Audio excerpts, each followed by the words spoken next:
xursandsiz ishqilib. Zo'r aka, mazam. Sog' bo'linglar.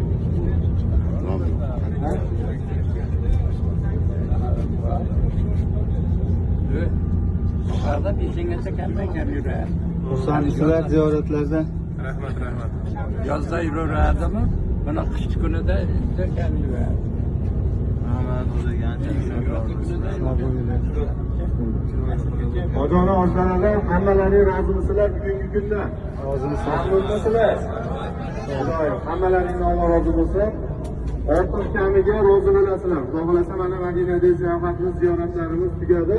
Inshaalloh bugun Masjid Nabaviyda hozir peshin namozi va asr namozini o'qiymiz. Asr namozini o'qib va sirasi gastiniца pastida yig'ilamiz. Soat 4:30 asr bo'ladigan bo'lsa, o'qiymiz va sirasi kelamiz. Shu 5 ga qolmasdan iloji boricha kelishga harakat qilishimiz kerak. Sababi mana avtobus keladi, Xurmo bog'ida oshimiz bor bugun. Siz ziyoratchilarimizga atalgan o'sha piknikimiz bor. Birgalikda Xudo xolasa o'sha yerda ujin qilamiz. Abetimiz gastinsada bo'ladi. Hozir peshinda